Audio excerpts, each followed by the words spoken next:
D'un moment à l'autre, c'est la parole. Que tout le monde soit debout parce que d'un moment à l'autre, nous allons écouter la parole de Dieu. Est-ce qu'il y a quelqu'un qui peut applaudir plus que tout le monde, manifester la joie, parce que la joie de l'Éternel, c'est ça notre force.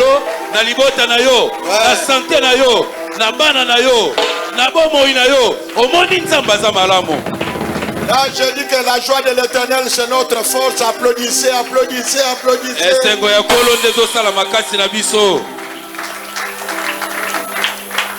Nous attendons Sœur Christelle, Maman Lina. Ouais. Sœur Christelle. Nous sommes debout dans la présence du Seigneur. Washington, ce n'est pas possible. Alpha Kuna, la présence d'un colo. Les enfants, mettez-vous debout, mettez-vous debout, mettez-vous debout. Oui. Maman China, tout est mis colo. Ouais. Il est Dieu. Pépa.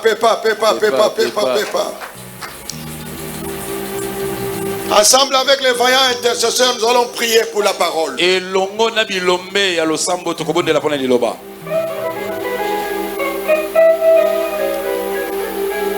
Je ne vous ai pas libéré, je sème.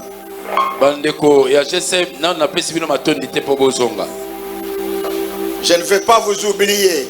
Na lingite kobosana mosala mo kitoko bosali. Si ce sont les autres personnes qui prêchent, vous pouvez partir parce que des fois ils vous oublient. Ce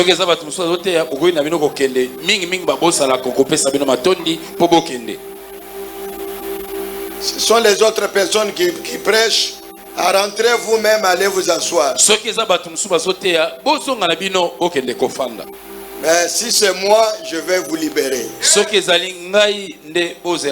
Parce que moi, je dois vous libérer avec honneur. Vous avez fait un bon travail. Alors, vous méritez cette gloire devant le Seigneur.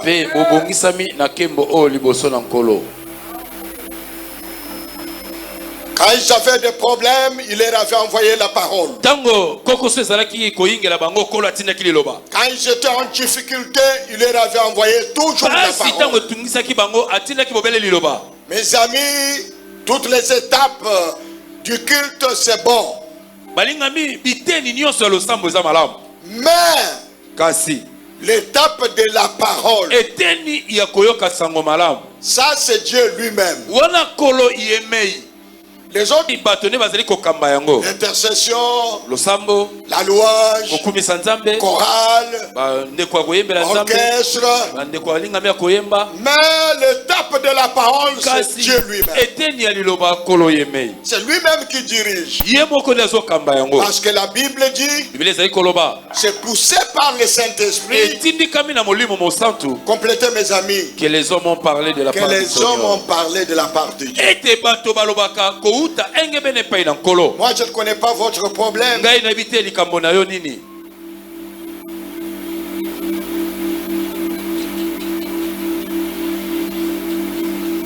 Alléluia.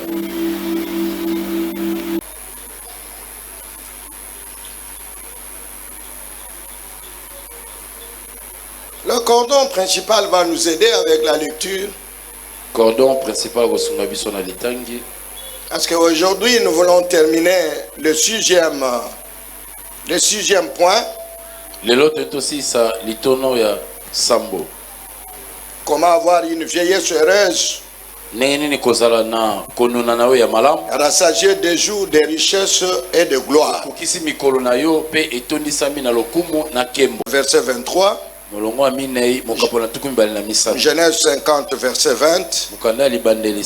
Romains 8, 28. Romains 8, 28. Ce sont les trois passages. Proverbes chapitre 4, verset 23. Nous lisons au nom du Seigneur Jésus, Disons Amen. Amen. Disons très fort Amen. Amen. Garde ton cœur plus que toute autre chose, car de lui viennent le source de la vie. Tolobi, Amen.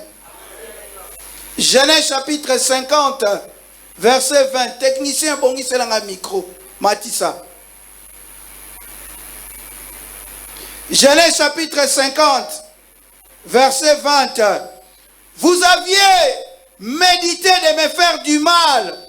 Dieu l'a changé en bien pour accomplir ce qui arrive aujourd'hui, pour sauver la vie à un peuple nombreux. Tolobi, Amen.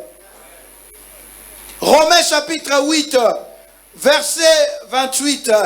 Nous savons du reste que toutes choses concourent au bien de ceux qui aiment Dieu, de ceux qui sont appelés selon son dessein. Tolobi, Amen. Pouvez vous asseoir, peuple de Dieu? Je suis en train de vous parler d'une vieillesse heureuse et rassasiée de jour, des richesses et de gloire. Je suis en train de parler dans le cœur de quelqu'un. Et moi, je vous ai dit que la vieillesse, ça se prépare. Attention avec la vie. La vie, on ne joue pas avec la vie. Parce que tout se prépare. Ça ne sert à rien de courir. Mais il faut partir à point. Beaucoup de gens commencent à se précipiter pendant que ça sera déjà tard. La vieillesse heureuse, ça se prépare. C'est ainsi que je vous ai donné déjà, je suis en train de vous donner les 10 principes pour préparer cette vieillesse-là heureuse, rassasiée de jours, de richesses et de gloire. Je vous ai déjà donné 5 et nous sommes déjà dans notre 6e. Avoir un cœur de pardon et reconnaissant. Avoir un cœur de pardon et reconnaissant. Frère, ça va vous ouvrir de grandes portes.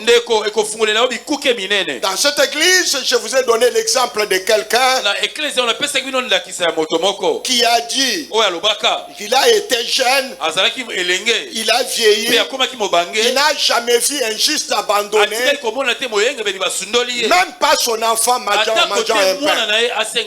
C'est ça la vieillesse. Je voudrais que vous puissiez avoir cette vieillesse-là où vous ne manquerez de rien, où vos enfants ne vont pas souffrir. Écart à 11 ans d'âge. 11 ans.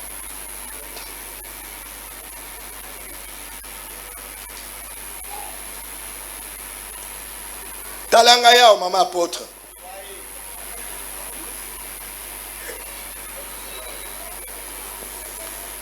Maman apôtre.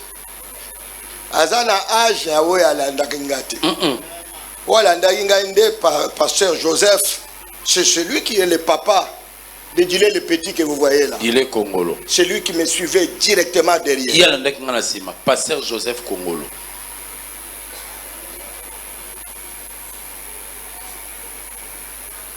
Maman apôtre, Azata âge. Il y a l'ici où Alanda qui paye Joseph Wanate. Tante l'ici. L'ici Azawan. Yassier. Est-ce qu'il y a une chose Yassier? Tante l'ici. Azawan. Ogokuta ke. Azali ata âge na yete. Âge na yete. Mais on comprendre que bao nyonso wana balandi bazo respecter yo bako tala yo na misu te. Mais moi si oyo azali mwana muke koma akoya afungula misu afungula misu awo bengo sam nde loko ko comprendre Ah, mais vous êtes les plus heureux parce que je vous ai déjà prêché les mystères de la femme dans cette église. donc akoki kozala diable ye moko akokolata déjà mwasi na yo yo ozoloba ye pe alobi yo lobi kaka mbala moko mais ye asali nini diable alati yo azongiso yo pe diable alati yo.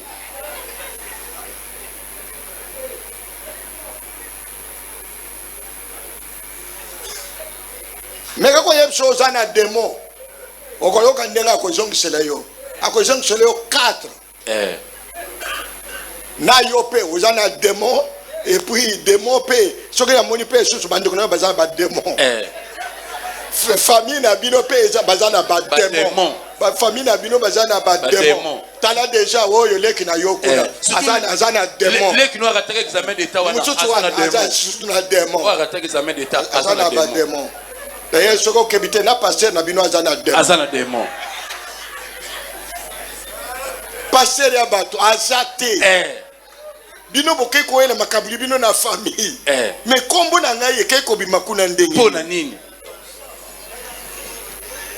C'est pourquoi je suis en train de vous dire laissez, ne faut pas suivre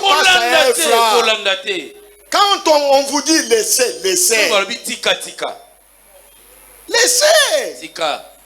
Il y a quelqu'un qui va combattre à votre place. Il y a quelqu'un qui va vous défendre. Il y a beaucoup de troubles dans des foyers. Parce que toi tu cherches maintenant. Il y a déjà dans 4 points. Yo yebisa kaka point moko ke yo na mono ozana démon. Mais il y a déjà jongi sur démon des fois alekisi di na famille na yo ti adanditi na pasteur na chef na musala je suis bangonyo so maintenant quand toi tu vas commencer yo ta ko banda que yo pe il faut ozongi ça mais vous arriverez où c'est comme ça que beaucoup de gens yango mingi ya bato ils ne comprennent pas basoso la kate yebisa voisin na yo kola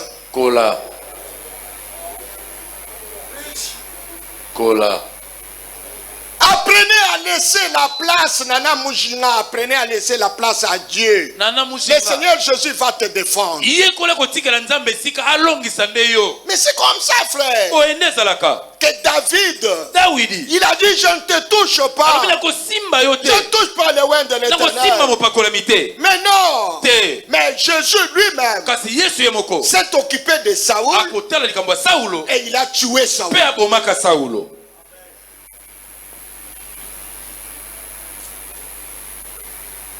Quand il tue Saoul, il termine.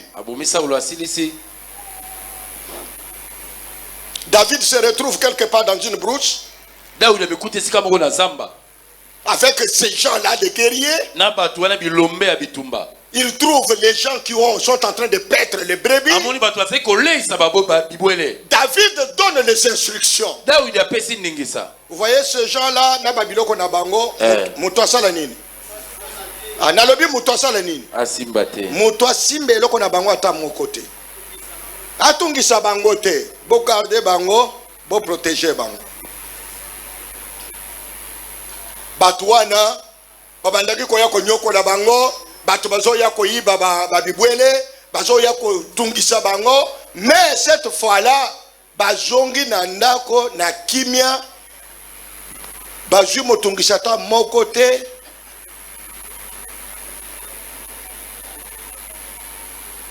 Bayebisi déjà patron na bango, bayebisi déjà patron na bango, tokutani na nani? Na zamba kuna tosali nini? Na zamba kuna tokutani na mutu moko azana bato, bango nde basali nini? Babateli biso, ba protéger biso. Na biloko na biso. Mais yoka maintenant. Po yeba mutema yo ozana ngo eza mutema ya Nabal.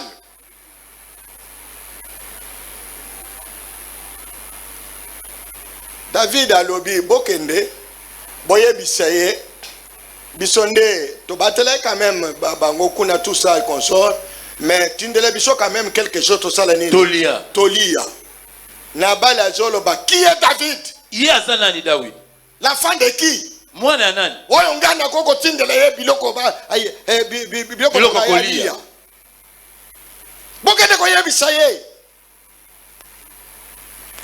bao wana bazongi na maloba nyonso ya mabe wana bayebisi David.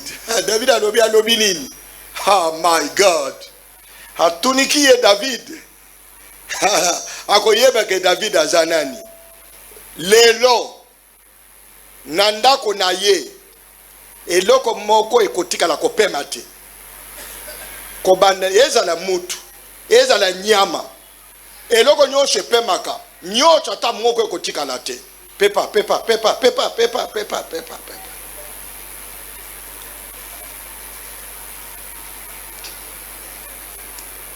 Ah, c'est lui qui trouve une femme. Oh, mon akamwasi. Complément, vous complétez. C'est lui qui trouve une femme. Oh, kutanaka mwasi. Mais non, bonheur, ce n'est pas toute femme. Mais c'est lui qui trouve une bonne femme. Mwasi malam. Ne batuana.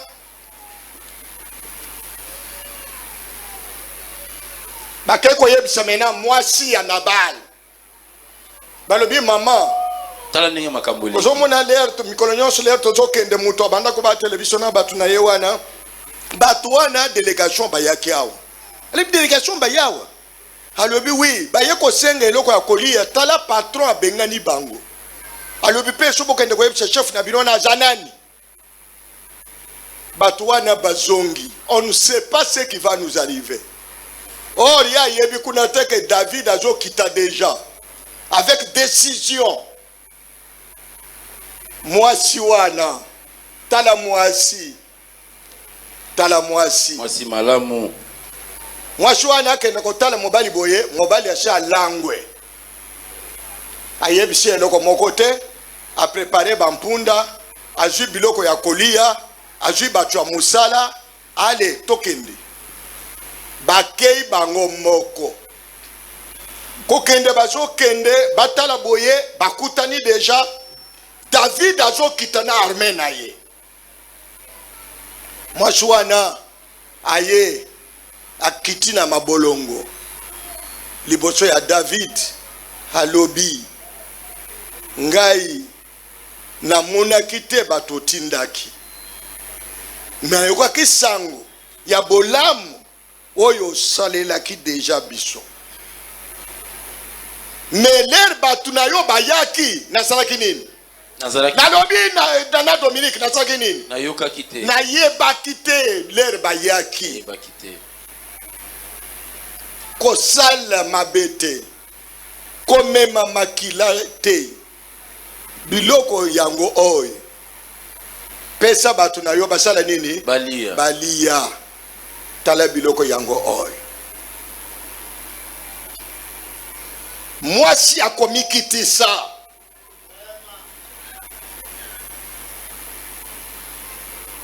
Est-ce que lelo bashwana ya ndenge wana bazali?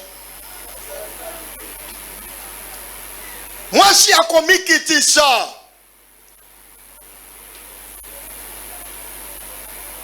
Yazaki mwasi ya mutu munene, un grand commerçant. Mais tala ndenge aye akiti na mabolongo. Nde place na joloba. Yo soko za mwasi ya intel. Il faut mona lere oziko ya il faut la kisa. Po ba mona ke oza mwasi ya intel. Yo wana ndo zokota. Yo wana nde ozakota. Mais non frère. Te. Longola ba crado wana. Eko changer loko moko. Amen.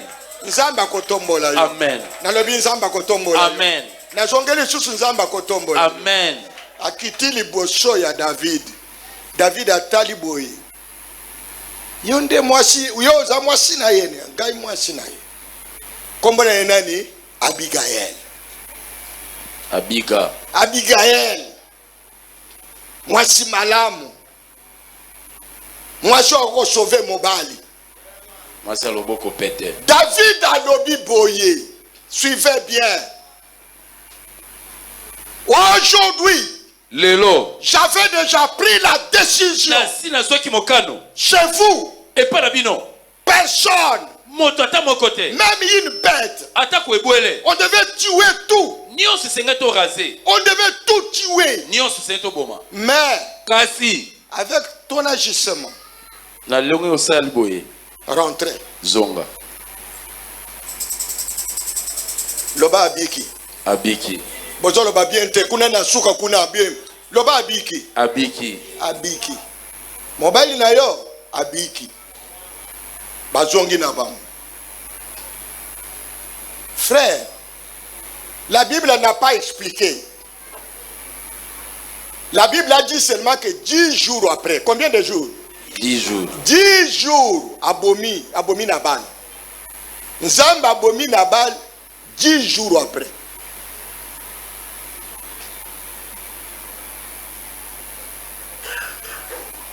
Bible nobité à quoi? Est-ce que appliquer crise? C'est à Pongi. Est-ce que mutema mabe azaki na ngwana? Et sali est pasukiye? La Bible n'a pas expliqué, mais tout ce que vous pouvez retenir est que 10 jours après, Nabal Nzamba bomi. Pepa, ouais, zana suka wana. Ngana zo yebisa yo. Je vous donne le secret, sors ya banguna na yo. Toi ne cherche pas à te battre. Kolukate obunda. Ne cherche pas à te battre. Koluka komi longi sate. Liboso bayini. Ogo kenda ko bunda na mutu asha salinini. Asha akufa kala.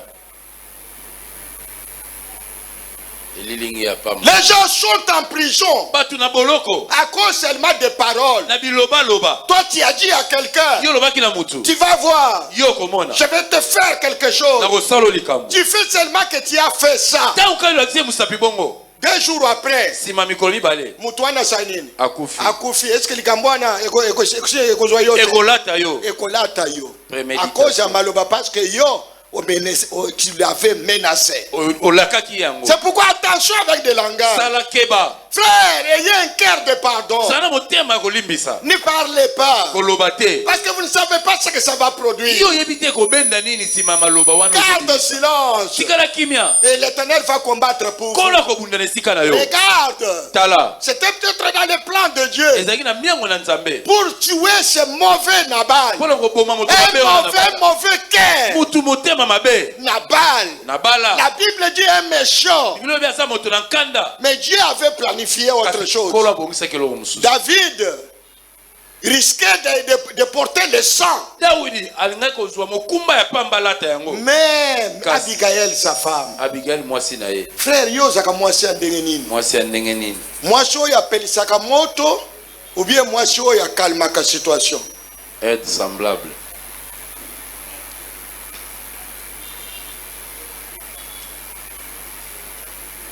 Hein, maman Niki? Tala passé d'ilé. Botalal.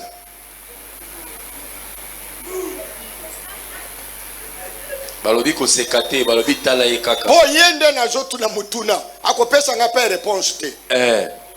Est-ce que maman Niki akitisaka moto ou bien apelisaka yango? Na lobité ozongi sanga réponse. Mais l'air va kozonga koyebise. Heureusement papa lobaki kena lobate. Parce qu'il y a de ces femmes bangone ba pelisaka moto. Makasi. Mobali akoko zala calme. Oh, lekina yo yenda bandiko diriger aw. Lekina yo nda bandiko diriger aw.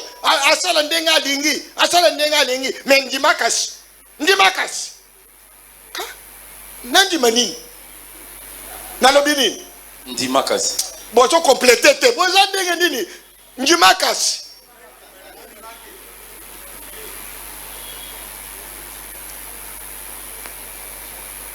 kotuna yete nandi manini po makambo koyebisa yo ekotindika yo otuta ye parce que atio quelque part Leginayo, azolia awa, yemoko, azoko tana cuisine, azolia zo biloko, ayebite ngande na zaiko ko jiswe bat, ayebite nombre ya bato mususu baliaki na note. Ya azoya, biloko, azolia. Alors réussi de suite finalement azo sala n'importe quoi. Et alors yo lingolo ba mezala na amen njimakas. Yem takomo desina ndako. Njimakas. Soko yoki makambo ekomi ya njimakasi. Passer Jérôme kotuna mutu. Kotuna te. Atika na nako njima na yeye. Leki na Joseph.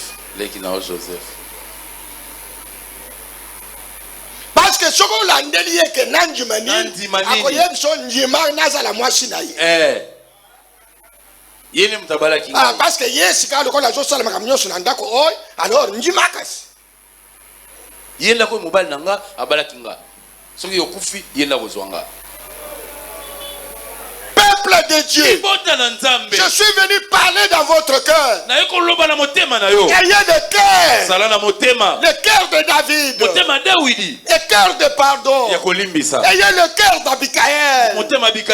Cette femme qui a la sagesse pour calmer la situation. Une femme qui s'humilie. C'est cette femme-là qui amènera son mari à la vieillesse. Regardez, beaucoup de femmes restent toujours des veuves. Et les hommes meurent toujours. Écoute, Kiti Saye. Au matin à côté de Nani. Jeune dame. Jeune dame. Surtout pas ça qui chasse ça. Côté Bangonyos. Boyebele okomona boye balati lokola ba foulard. Membo se rappeler ser wana ya Muswahili. Azaki calme wazo vanda waza calme.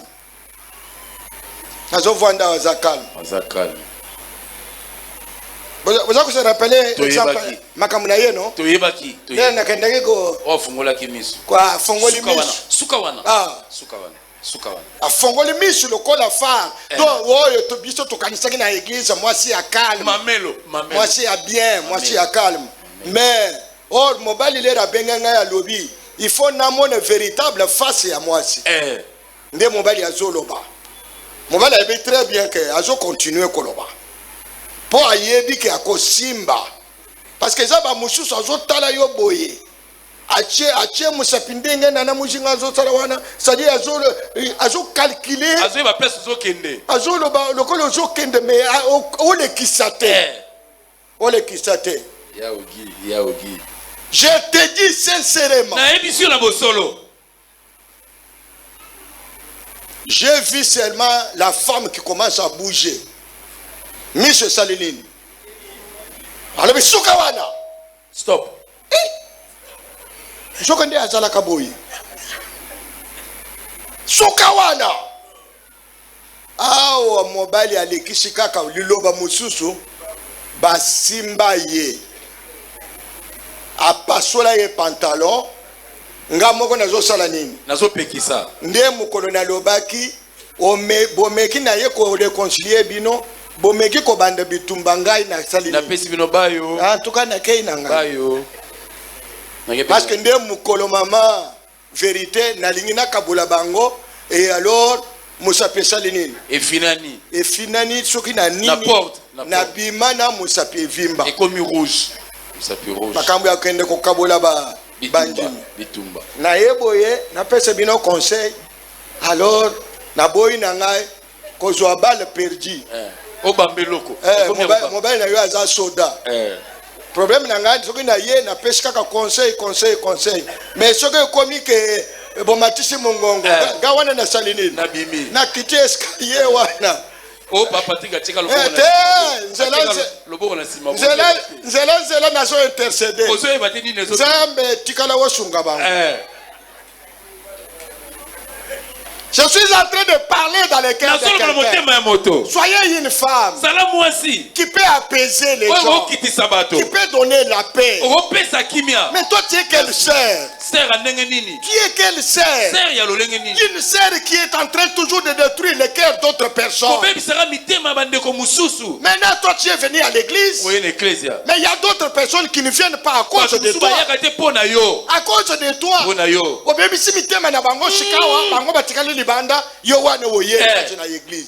Attention, frère. On ne se moque pas de Dieu. C'est qu'un homme aura ses mains. Il est le mois sur je cherche les gens qui ont le cœur comme Abigaël. Une femme qui peut s'humilier. Une femme qui a sauvé même son mari. Et c'était comme ça. Quand maintenant l'autre mère, David apprend la nouvelle que Nabal wana akufi. David a tindi batu. bokende koyebisa Abigail nalingi na bana ye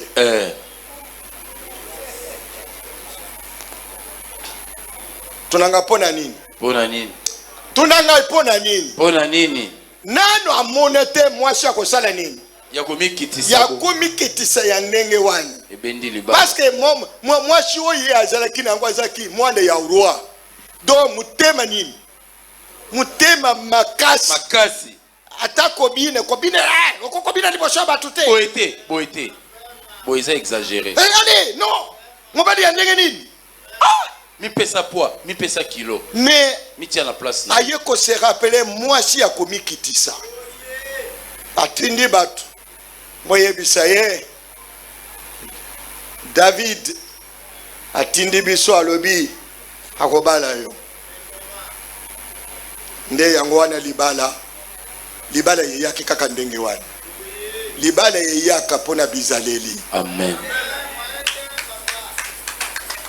bozali awo bozokonda koluka mabala bozozwa mabala te bongisa bizaleli na yo bongisa Abigail libala eluki ye nazozongela ngo Abigail libala esali nini elandi ye ya koluka te ya mangengengenge te de nani oyo nani gloire loba ya lulizili ne bani biloko nini luzizila te mangengenge te metala ngai naza beni lelo nakoma na bazamba wana te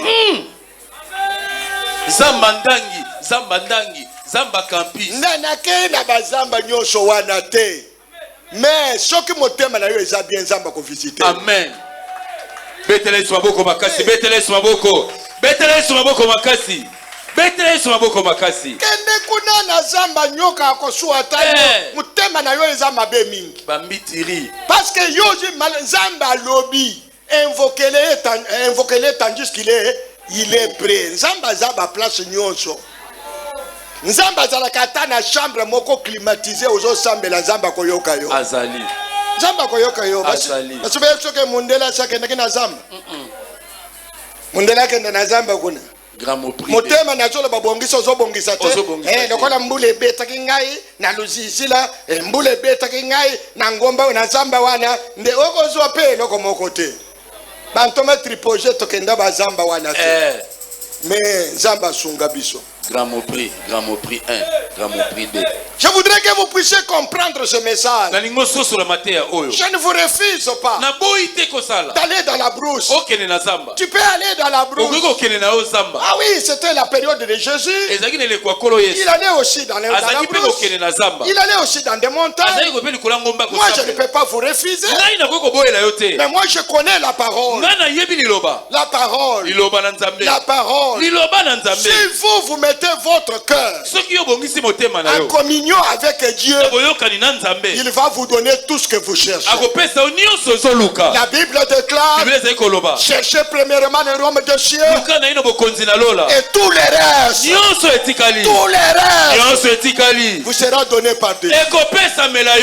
Président national de la SICO. Et ça, je vous l'ai dit. Écoute, le deuxième sous-point. Là-bas, on a dit un cœur de quoi? De pardon. Et de reconnaissance. Non, mais Joseph. Ça, c'est quel cœur? Frère, si vous voulez aller loin et que l'Éternel puisse vous visiter, parce que Dodo, il faut attendre au même mois, il faut talaka ao. Papa na Mersenne. Mimi Mersenne. Et puis sœur Mimi, tikala yaka mwana. Yoku tokoko zonga ta kote oyo, atikala na mwana. Sœur Mimi zonga. Ozo melisa yete, yo zonga kote oyo. Akoya ko distraire yo.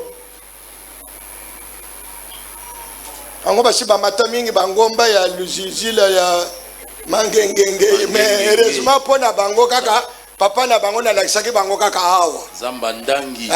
Lungwanda ko yaka kaka na beton awa. Zamba campus. Uri fale na tinda ka bango ata na zamba ya campus. Baswa ka bango zambe na bomoy. Mais heureusement na yiko sa bango parole. zalakaka awa. Ah, tozaki na bakiti te tozala na baba. Bakozwaka baba mibale basali nini? Basangisi alali wana. Tolala. Nzambe akotika te. Bango nyonso Nzambe visiter bango. Amen. Bango nyonso Nzambe visiter bango. Amen. Nalobi bango nyonso Nzambe visiter bango. Amen, président. Bambula tola. Nazo zongeleke bango nyonso Nzambe visiter bango. Amen. Façon ya komipesa epai na Nzambe. Amen. Nzambe akotika yo te. Amen. Vous aviez médité à me faire du mal. Bino bobongisaki kosala nga mabe. Genèse 50-20. Évangéliste Alpha. Mais ce qu'on monique au projeté te longola ka iloko na yo. Parce que nazala tendance kaka natanga. Mutu muso ko zala ye première fois mais azolo bazo talaka na tableau wana. Iloko nini ezako? Ezakuna. Et puis akende boye akokenda kaka abeti sango que ye apôtre wana azoteya mais azali na iloko moko ya pembe nde azotala kuna cheke ezana mutu moko azoyebisa makambo kuna. Inspiration ezo utakuna. Si c'est la première fois, nous avons l'habitude d'avoir les vidéoprojecteurs ici. Alors ça lance, ils ont tinda ba verset kuna. Alpha kuna mukendi. Mais le problème est que les câbles seulement, ils ont un câble wana. Câble. Nde ekomi mabe. Ils ont un câble moko ya combien de mètres Benjamin? Hein? 20 mètres. 20 mètres. Ça coûte combien? Il y a quelqu'un qui va acheter ça. Hein? $20. Voilà, il y a déjà Naomi Michabo. Toi encouragez Naomi Michabo. Elle achète déjà ça. Moi j'aime comme ça. Les gens qui sortent sur des occasions. Tozangi ba projeter kaka pona câble moko ya $20. $20. 2 semaines yango. 2 semaines.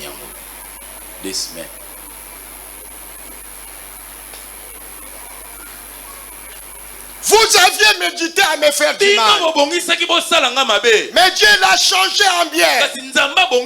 Frère, c'est comme ça avec Dieu. Laissez les gens comploter contre vous. Laissez, vous allez voir ce que Dieu va faire. Il est multisystème. Moi je connais. Mais je ne connais pas comment il va faire. Mais tout ce que moi je sais est qu'il va agir. Il est le solutionnaire par excellence. Est-ce que vous avez amen, ya songi songi, amen, ya kafu kafu, amen, ya molayi, amen, ya ko provoquer nzambe, ya ko provoquer nzambe, frère tikala calme, nzambe ye moko, akubondele bitumba wana, amen. Quel cœur! Il devient maintenant premier ministre. Ses frères viennent. Ils ne pouvaient pas le reconnaître. Il était élevé. Il était béni. À tel point que Nabande n'a propre moyen de chouchou.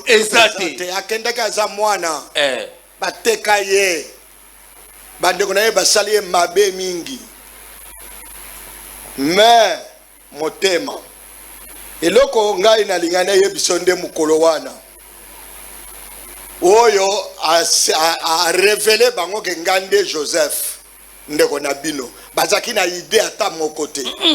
Dites aucune idée. Aucune idée. Non, dites à haute voix, Brigitte Bantapi, aucune idée. Aucune idée. Frère, Zamba l'air à co-visiter yo.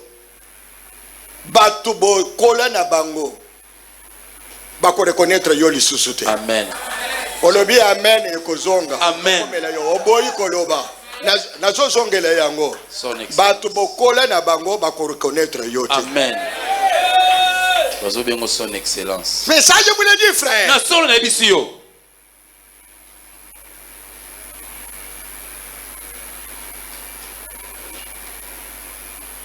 J'étais en train de suivre une bande. Ça y est, la bande moko vidéo. Ou quand l'honorable Silas Syriac est allé maintenant faire pré-campagne na Mboka. Wana zaki Mboka non? Masimanima. Leo uzani na microphone wana.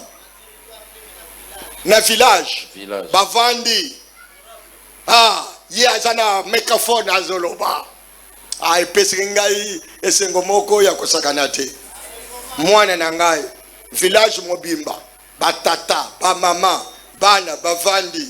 Ye wana na zina fula acheboy échappe moko ekiti côté oy ye moko azoloba wana mena bawo bazotala wana na bawo ya age na ye bakomi lokola bakoko azoloba ki Congo bazobenga déjà président. Applaudissez pour le roi des rois et les seigneurs des seigneurs.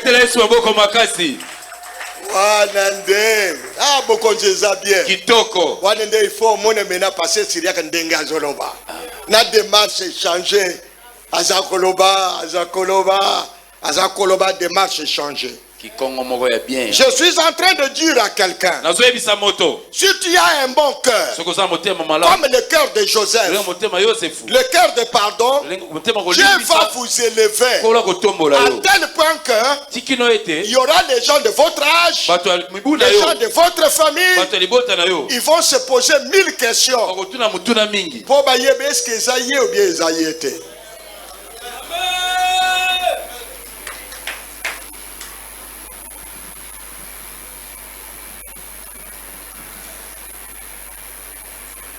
David qui avait Jonathan comme son ami.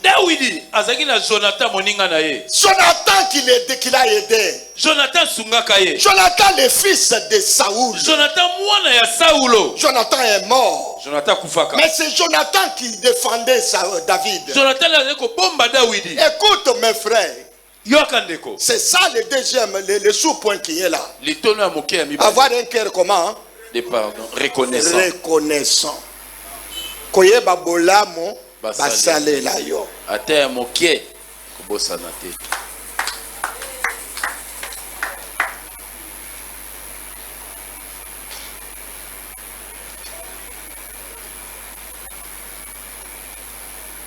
Frère, dans la vie ndeko na bomoi yeba kozala reconnaissant. Amen. David, voilà quelqu'un. Tala motema nini? Est-ce que venez. Est-ce que dans la famille de Saoul, est-ce qu'on ne peut pas trouver quelqu'un? Je voudrais faire du bien à quelqu'un de la famille de Saoul. À cause de qui? Jonathan. À cause de qui, Claudine? À cause de Jonathan. Jonathan. Bolamu et Polakate. Amen. Bolamu et Polakate. Amen. Continuez comme ça la bolamu. Amen. Bolamu wana okobende na libota na yo benediction. Amen. Moto wana lobi. Mwana moko azali. Mais azali est bon sol. Moela.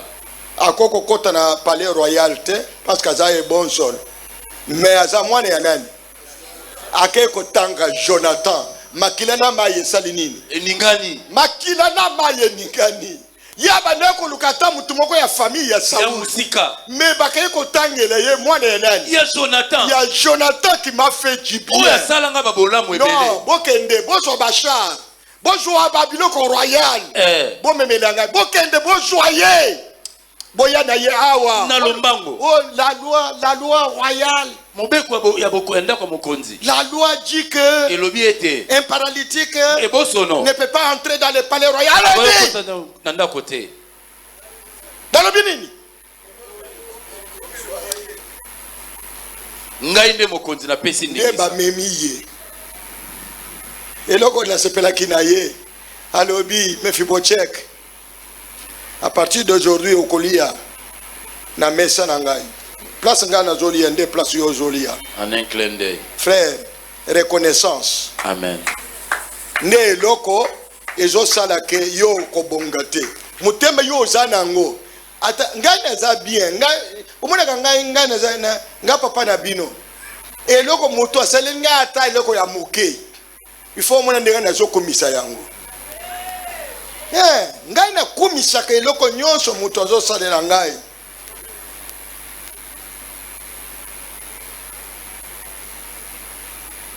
lokola lobby maman Prudence azali awa.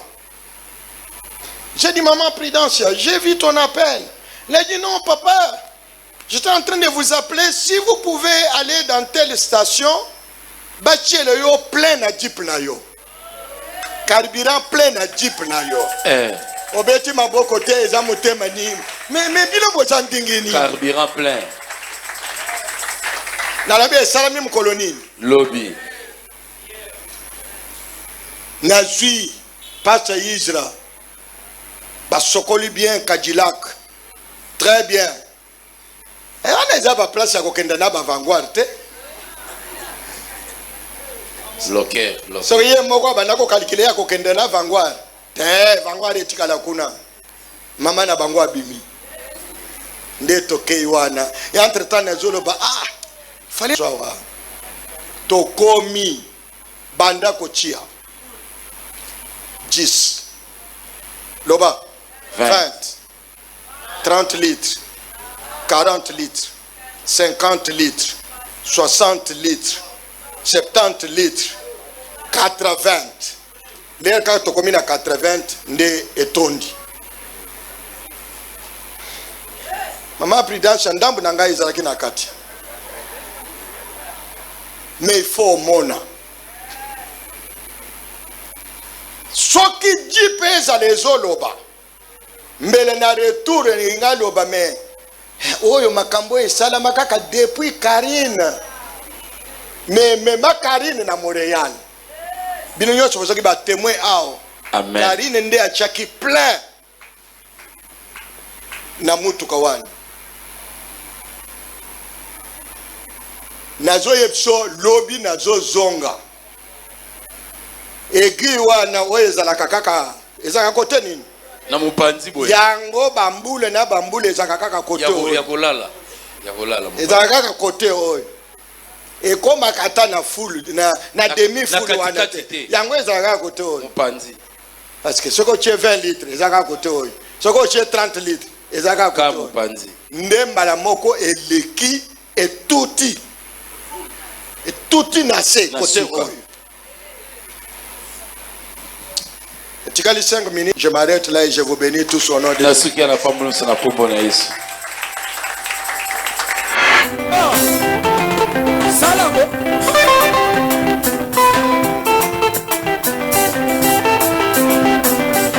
bon, mon gars, non, espace. Espace, espace, espace, espace.